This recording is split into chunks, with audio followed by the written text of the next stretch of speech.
Programa ricardoholandini.net.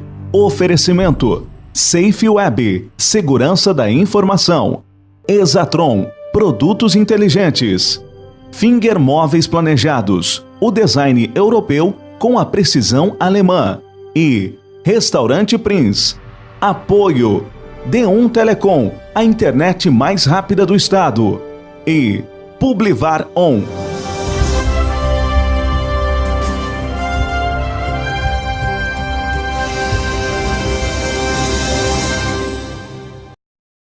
Alô, amigos, estamos começando mais um programa ricardoholandini.net. O nosso convidado de hoje é um amigo, um fraterno amigo de muitos anos. Trabalhamos juntos em 2, 3 emissoras, grupos empresariais da área de comunicação. Eu acho que, sem medo de mentir e falar mal dos outros, um dos maiores jornalistas da área política do Brasil. Aqui no estado do Rio Grande do Sul, um homem também voltado à área de história, né? Tu é bom na área de história, me lembro daquele programa na Rádio Guaíba, falando de história. Eu gosto muito de história. E o Armando Burdi tem essas ligações com a história, com a política, um homem sério, um homem honrado, que transita reto nesta área que no Brasil está muito triste, né? Que é a área política, né? Armando Burdi, bem-vindo ao programa. Muito obrigado pelo convite, fico muito honrado, um prazer em te rever pessoalmente, e assisto os programas, hoje com essa facilidade extraordinária. Costumo dizer que não há maior revolução no mundo hoje do que na área das comunicações. E tu é um expert conceituadíssimo nessa área, tanto que tu me ensinaste lá nos primórdios, quando a informática começou a chegar. Isso, eu lembro lá que tu estavas na Guaíba naquele tempo, ali, a Guaíba estava se informatizando, entrando na era da informática, né? Toda aquela coisa. Armando Burdi, como é que tu vê hoje? Caiu a cortina, né? Não abriu, caiu. O palco desabou. E nós, gaúchos, que achavam, não, a política no Rio Grande é séria, aqui não tem corrupto, corrupção é do Mampituba para cima, tinha toda essa história. Também caíram os butiás do bolso dos gaúchos e dos jornalistas da área política no Rio Grande. A gente não imaginava isso, né, Armando? Brasil e até o Rio Grande envolvido nisso. Né? Vamos começar pela sucessão presidencial? Vamos. Eu pergunto, será que nós encontraremos um outro país em que um ex-presidente da República está preso cumprindo uma condenação, uma presidente foi deposta através do processo de impeachment, o atual presidente é investigado? Não, uma semana depois que ele sair do palácio é capaz de ser preso? Pois é, esse risco existe. O presidente da Câmara dos Deputados, na atual legislatura, preso. Então, há uma sucessão de acontecimentos lamentáveis na política brasileira, sem precedentes, e eu não vejo comparação com outro país, em outro país que seja uma situação tão séria. Isso leva automaticamente ao descrédito na política, porque a população, de um modo geral, diz, mas não dá para conviver com isso. Realmente não dá, porque é dinheiro público que foi desviado. E quando se fala de dinheiro público, não é tão público, ele é nosso. É nosso dinheiro. Porque decorre do pagamento de impostos que nós compulsoriamente fazemos. Não nos perguntam, quer pagar imposto? Não, paga-se imposto, e na maioria das vezes sem saber. Mas, concomitantemente, nós precisamos festejar o procedimento dos órgãos de fiscalização, a começar pela Polícia Federal. O que a Polícia Federal descobriu não foi por acaso. A Polícia Federal se instrumentou para isso. Estudou, analisou, viajou, se apropriou das mais modernas formas de investigação, informática, tecnologia, e isso levou à descoberta de todas estas circunstâncias que nos envergonham, porque o Brasil é assunto do exterior em função desses sucessivos casos de corrupção. Então, é o que nós estamos vendo hoje, um país que tem no seu orçamento um déficit em torno de 150 bilhões, que tem uma previdência social falida, que precisava ser reformada já há bastante tempo. Quando Lula assumiu em 2003, ele afirmou que havia necessidade dessa reforma. Já se passaram 15 anos e nada sai do lugar.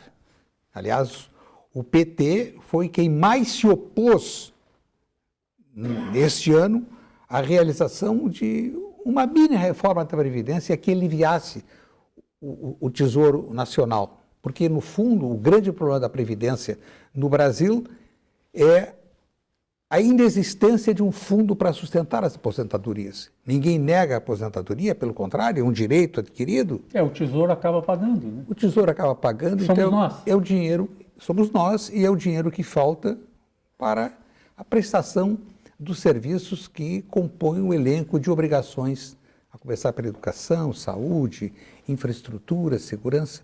Então, este é o quadro.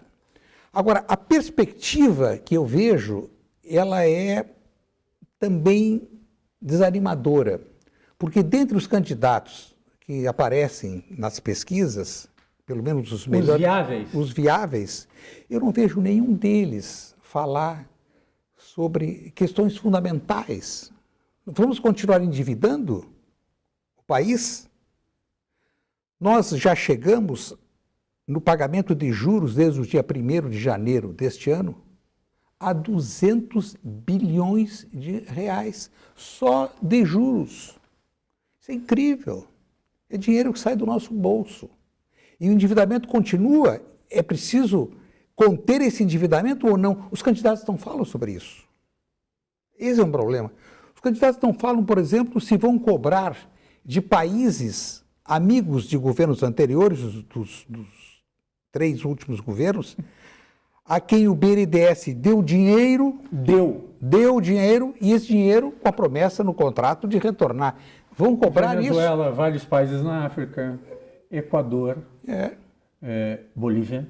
Bolívia, A Polônia. Bolívia não tomou uma refinaria nossa? Tomou e ficou assim, né? Tudo por isso Tá bom. mesmo. Então, tá. Então, o quadro nacional, ele tem um background desolador, uma ação de fiscalização que felizmente ocorreu, não existe mais a impunidade de uma maneira tão frouxa como havia anteriormente, mas a perspectiva dentro do atual quadro de candidatos, ela também não é animadora.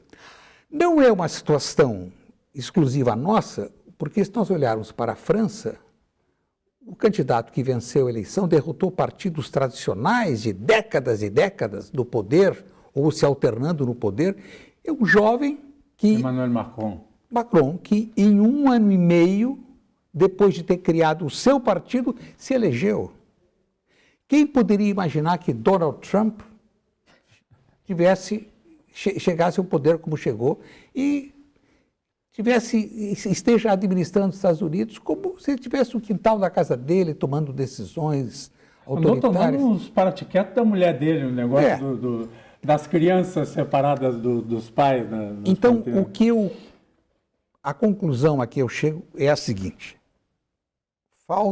faltam escolas e gestão pública em nosso país.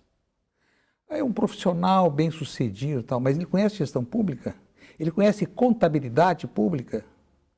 Ele tem coragem de fazer cortes que governos anteriores permitiram que se acumulassem com equívocos e mais equívocos? O que é a máquina pública hoje, senão que um grande inchaço, e um inchaço de insatisfeitos? Porque o bolo para dividir em salário não é o suficiente, então são poucos funcionários públicos que dizem: eu estou satisfeito, a maioria insatisfeita. Vamos citar o caso aqui do Rio Grande do Sul. A área do magistério, o que pagam para os funcionários, para as professoras, para os funcionários de escolas é um valor muito baixo, é desanimador. Mas há recursos para isso. Eu tenho perguntado, nas últimas 6 eleições para o governo do Estado, perguntei a todos os candidatos. Nós temos um quadro de funcionários do magistério nós temos uma demanda crescente de alunos e nós temos uma limitação de caixa. Como resolver? Ninguém me respondeu. E tenho perguntado para os que pretendem concorrer. Repito a pergunta. Eles não têm saída? A nossa lei de diretrizes orçamentárias, recentemente aprovada pela Assembleia Legislativa, aponta um déficit de 6 bilhões e 800 milhões de reais. Com esse déficit, o Executivo enviou o projeto de lei para a Assembleia não acrescentou uma vírgula, nem um ponto e vírgula, nem um ponto de interrogação, nem uma exclamação que dissesse, não, precisamos evitar que isso ocorra. E a saída é X, Y, Z. Não. Numa sessão rápida, de poucos minutos, aprovaram a Lei de Diretrizes Orçamentárias de 2019, que é uma espécie de carta de intenções do que virá adiante, em agosto, que é o futuro governador. Pois é. Então, os candidatos pretendentes à condição do governador no próximo mandato, silenciam diante disso. Então, nós cobramos, claro, como jornalistas cobramos, e não se enxerga alguma saída que deverá ser dolorosa, evidente que não será, não tem anestesia para a cirurgia necessária capaz de fazer com que o Estado não venha acumulando, porque esse déficit vem se acumulando há muitos anos. Deve-se lembrar que em 1989, a Federação das Indústrias do Estado do Rio Grande do Sul, a Fiergs, contratou o economista que já tinha sido ministro do Planejamento, João Sayad. Ele veio a Porto Alegre com uma equipe de técnicos e fez o famoso Plano Sayad, em que ele estabeleceu a perspectiva dos próximos 10, 20, 30 anos. Nós estamos completando 30 anos. O plano apontou tudo o que está acontecendo hoje, falta de recursos para pagar funcionários, zero para investimento. O nosso orçamento hoje prevê zero para investimento, zero. E fica todo mundo achando, ou desconhecem ou ficam calados. Passaram-se 30 anos, nada se fez e está pior. E o plano não saiu da gaveta, Não. Porque ali sugeria algumas medidas que não foram tomadas. Cada governo vai adotando a sua linha e tal, e as questões fundamentais para fazer com que esse Estado rico seja verdadeiramente rico, permitindo o progresso, o bem-estar da sua população, o desenvolvimento, as oportunidades, elas foram desaparecendo e desaparecem cada vez mais, lamentavelmente. Armando Burdi, vamos fazer um rápido intervalo e já voltamos.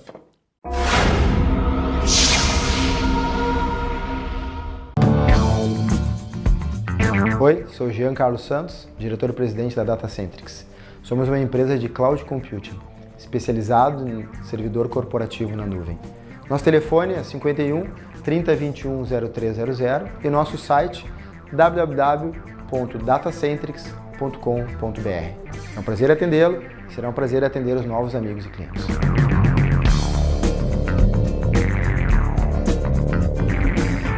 A milanesa recheado, grelhado ou com molho de nata. O filé você escolhe e a mostarda continua muito forte. Restaurante Prince, Dom Pedro II, 1469. Teleentrega 999613795. Voltamos com o programa RicardoOrlandini.net. Estamos conversando com o jornalista Armando Burdi. Armando, vê bem uma coisa, tu falasse no Plano Sayad, esse de 30 anos atrás, tem a Agenda 2020, da Fiergs também foi feita uma coisa mais ou menos assim.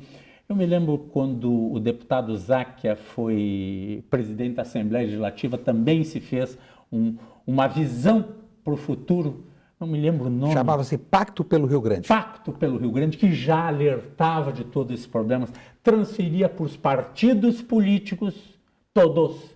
Um dia vocês vão ser governo, um dia, então nós temos que corrigir algumas coisas. Sim. Não se fez absolutamente nada. E a nossa situação, estamos na beira do abismo e descobrimos que o abismo é muito maior do que se imaginava. Eu me lembro que à época eu era editor de política do Correio do Povo, colunista do Correio do Povo, fazia comentários na Rádio Guaíba e na TV Guaíba e me diziam, não, A empresa, eu me posicionei a favor do Pacto pelo Rio Grande, vendo naquilo uma oportunidade de estabelecer, era o Pacto pelo Rio Grande e o Pacto das divergências convergindo para uma mesa para discussão em busca de soluções. Ah, não, o deputado Zacher está querendo fazer disso uma plataforma eleitoral, mas é um absurdo imaginar uma coisa dessa. Em vez de, ele dedicava horas e horas por dia para levar adiante o pacto, eu digo, não, se ele estivesse percorrendo o Rio Grande, tratando de si, da sua campanha, ele estaria ganhando votos. Aqui ele está se ele estaria eleito hoje. Então, eu acho que o Rio Grande do Sul perdeu uma grande oportunidade. E eu costumo afirmar, fazer duas afirmações. Foi antes do governo Ieda? Sim, foi no governo Rigoto. Foi no governo Rigoto. No governo Ieda. Já no governo Ieda, desculpe. Já no governo Ieda. Na segunda metade do governo da Ieda. Eu costumo falar com empresários e dito que eles têm uma parcela muito grande de responsabilidade em relação ao quadro tenebroso que nós estamos enfrentando. Porque deixaram nas mãos da classe política e dos tecnocratas o encaminhamento do que hoje representa 40% do nosso produto interno bruto. 40% vai para os cofres do Estado. É muito dinheiro, juntamente com muita irresponsabilidade. Não estou acusando de desonestidade, não.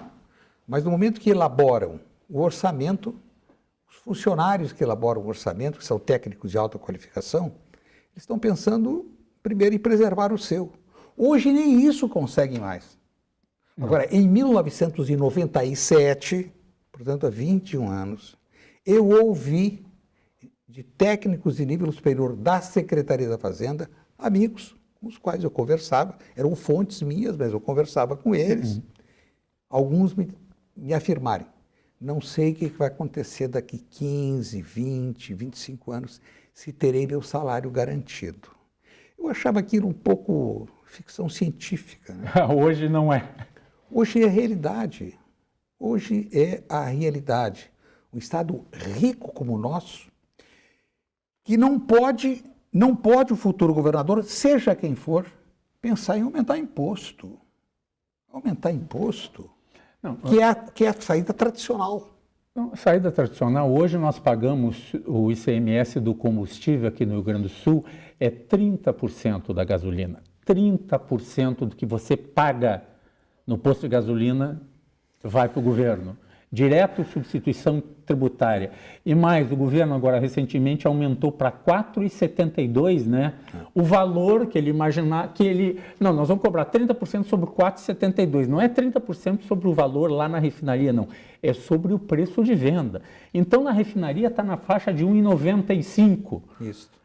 Está quase R$5 o combustível. Gente, vamos arredondar? R$2. Tem R$3 em cima que é imposto, mais imposto, transporte do combustível e o lucro do posto de gasolina. É 60% do valor, é isso? É. PIS/COFINS no preço do combustível, dá, né? Não, vem cá, agora é demais, né? E são setores, muitos candidatos agora, nós vamos ouvir daqui por diante, porque é sonegação. No combustível. Não tem como na telefonia. Não tem como sonegar. E na telefonia. Não tem como sonegar. Energia, combustível e telefonia. Não tem como. É tudo substituição tributária. Quem paga a conta é a CE, que inclusive está devendo para o governo do Estado. Lá na fonte. Milhões. É na fonte. Olha na sua conta de energia elétrica, está lá quanto que a CE deveria pagar para o governo do Estado, porque certamente não tem aquele dinheiro para pagar, né? A gente paga o imposto. E a CE não está conseguindo pagar o governo do Estado. Agora, é bom acentuar que há uma dívida grande de contribuintes com o governo do Estado. Isso aí já está na faixa dos 35, 36 bilhões de reais. Eu pergunto, como é que deixaram chegar a esse ponto? É o equivalente, o que devem em ICMS, só de ICMS, é o equivalente a uma arrecadação líquida por ano. Como é que deixaram chegar a esse ponto? Porque o nosso sistema tributário é um dos mais arcaicos e complicados do mundo. E por que não fizeram a reforma tributária, que não é uma atribuição do Estado, é uma atribuição Federal? do Congresso Nacional? Não fizeram por quê? O Rigoto tentou, né? Tentou, é a batalha Enquanto dele. deputado da vida dele. Era Mas era praticamente só nessa luta lá no Congresso Nacional.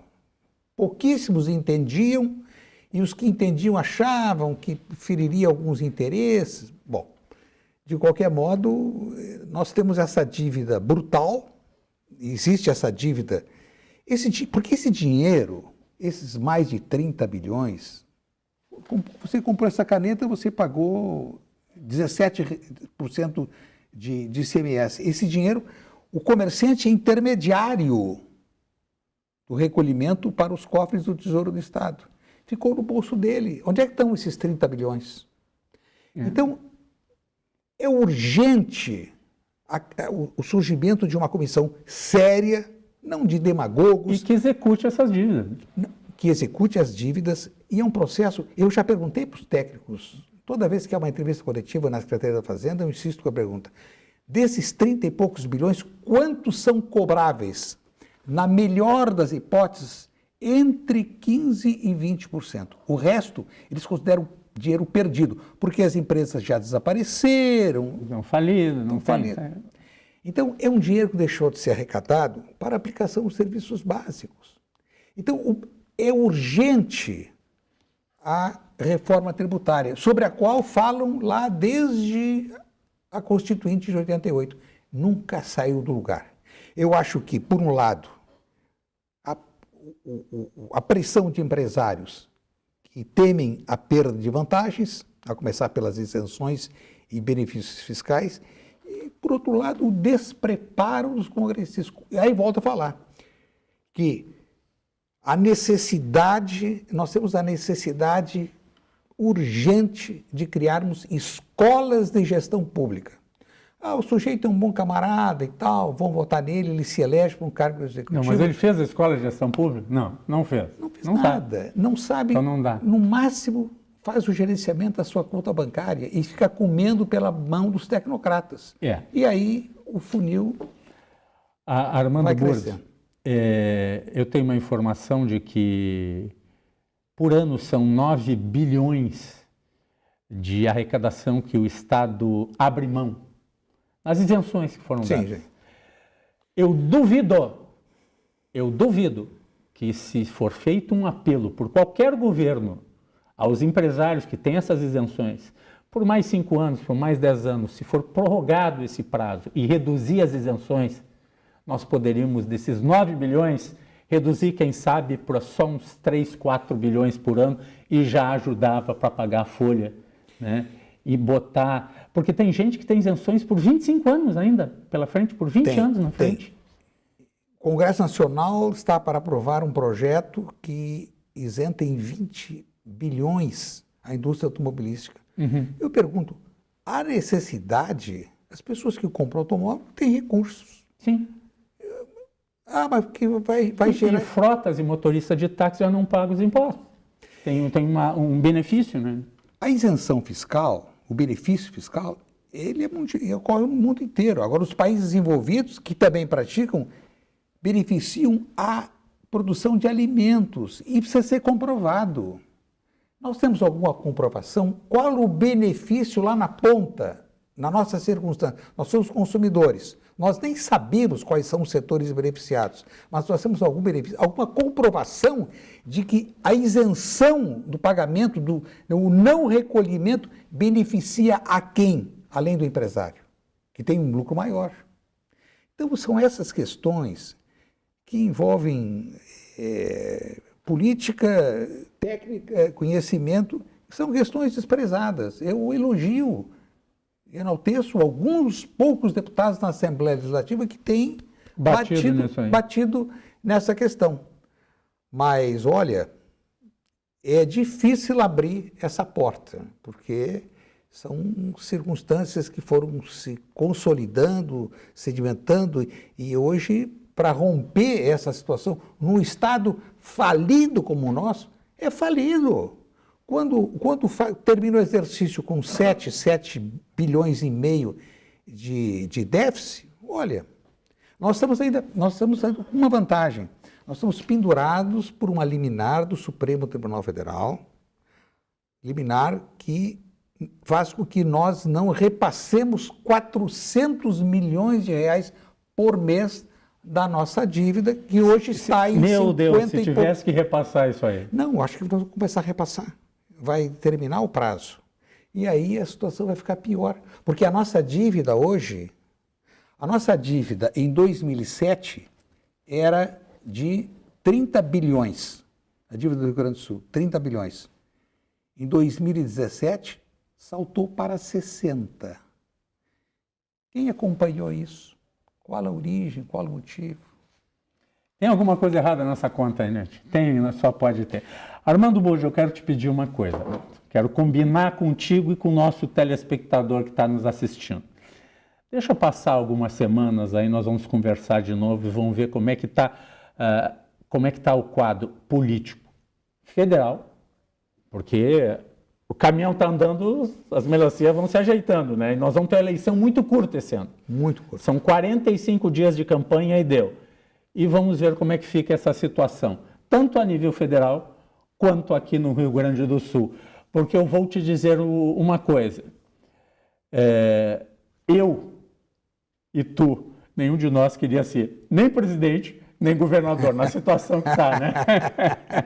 Essa é a verdade. Tem que ter muita vontade para assumir. São dois pepinos e abacaxis.